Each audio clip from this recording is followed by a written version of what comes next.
নমস্কার। You অটোপ্যাথি internet হসপিটালের পক্ষ থেকে সবাইকে স্বাগত। এটি একটি নিউ ডিজিটাল প্যাথি। আধুনিক বিজ্ঞান অগ্রসরের যুগে প্রত্যেকটা মানুষ ঘরে বসে নিজের আশা আকাঙ্ক্ষা মেটাতে গিয়ে নিজেকে এমন এক রোবট বানিয়ে ফেলেছে যা তার নিজের ভিতরের যে একটা ইন্টারনাল সিস্টেম আছে তা নিষ্ক্রিয় হওয়ার পথে। তেমনই এক সমস্যা হলো খিদে না হওয়া, পেট ফোলা, পেট ফাঁপা, পেটে ব্যথা, পায়খানা না হওয়া। টোটাল এই পরিপাকতন্ত্রে নানা সমস্যা যা নিজেকে রোগী বানিয়ে ডাক্তার, ডায়াগনস্টিক সেন্টার বা হসপিটালের লাইনে সময় কাটাচ্ছে।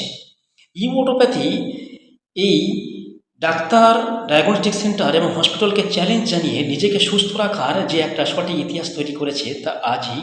পরিপাকতন্ত্র, পৌষ্টিকতন্ত্র বা ডাইজেস্টিভ সিস্টেম হলো মানুষের মুখগহ্বর থেকে মলদ্বার পর্যন্ত যে টোটাল নালীপথ এবং তার সাথে যুক্ত থাকা কিছু গুরুত্বপূর্ণ অর্গান যেমন পাকস্থলী, লিভার এবং অগ্নাশয়, যেগুলো ডাইজেস্টিভ জুস সিক্রেশনের মাধ্যমে আমাদের খাবারকে হজমে সহযোগিতা করে।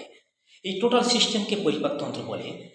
আর পরিপাকতন্ত্রকে আমাদের দ্বিতীয় মস্তিষ্ক বলার কারণ হলো আমাদের মস্তিষ্ক যেমন তার রিমোট কন্ট্রোলের মাধ্যমে সারা শরীরকে পরিচালনা করছে, ঠিক তেমনই পৌষ্টিকতন্ত্রের কাছে কিছু রিমোট বাটন আছে যা ব্রেনকেও যেমন পরিচালনা করছে তেমনভাবে শরীরকেও পরিচালনা করেই যাচ্ছে। কিন্তু মজার বিষয় হলো আমাদের প্রত্যেকটা মানুষ আমরা 3 সপ্তাহ খাদ্য না খেয়ে বাঁচতে পারি এবং 3 দিন জল না খেয়ে বাঁচতে পারি, কিন্তু 3 মিনিটের বেশি আমরা অক্সিজেন না নিয়ে বাঁচা অসম্ভব হয়ে যায়। কিন্তু সেই অক্সিজেনের পিছনে আমরা না দৌড়িয়ে আমরা প্রতিনিয়ত খাদ্য এবং পানীয়র উপরে আমরা সময় কাটাই এবং সেটা আবার বিপরীতধর্মী। শরীর যা আদৌ চেনে না। প্রকৃতির প্রতিটা প্রাণী মানুষ ছাড়া তারা এই প্রকৃতির তৈরি জিনিস খায় এবং সময় মতো খায় এবং সময় মতো শরীর থেকে বের করে দিয়ে দেয়, যার কারণে তারা সুস্থ থাকে, তাদের ডাক্তার লাগে না। কিন্তু মানুষ এমন একটা প্রাণী যা প্রকৃতির তৈরি সে জিনিসকে মেরে ফেলে গুণাগুণটাকে নষ্ট করে নিজেরা তাদের বিভিন্ন স্বাদের সামগ্রী তৈরি করে নিজেরা খাচ্ছেন এবং সেটা আবার সময় মাফিক নয়। 24 ঘন্টার মধ্যে প্রায় সময় তারা ওভারটাইম খেয়ে চলেছে, যার কারণে মানুষের এই রোগ।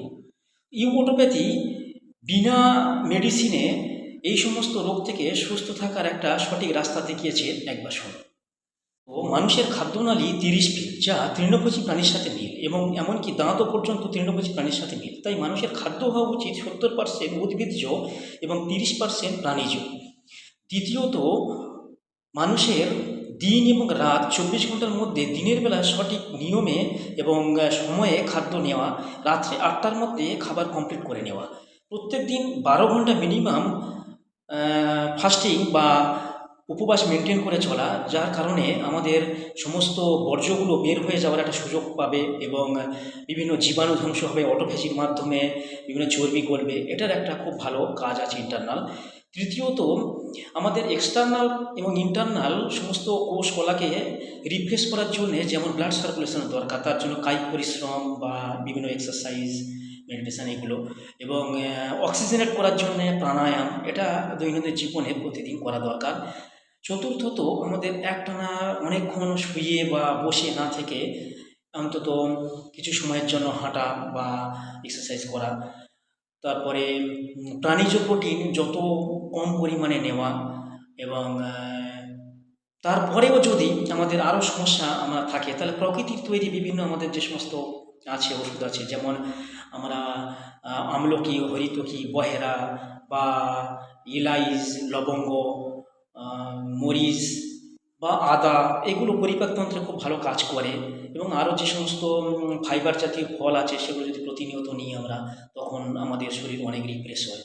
এইগুলো যদি আমরা প্রতিনিয়ত মেনটেন করি তাহলে আমরা সেই সমস্ত পরিপাকতন্ত্রের রোগ থেকে রেহাই পাবো এবং ইউঅটোপ্যাথি থিওরি অনুযায়ী আমাদের আর ডাক্তার, ডায়াগনস্টিক সেন্টার, হসপিটালে আর দৌড়াতে হবে না।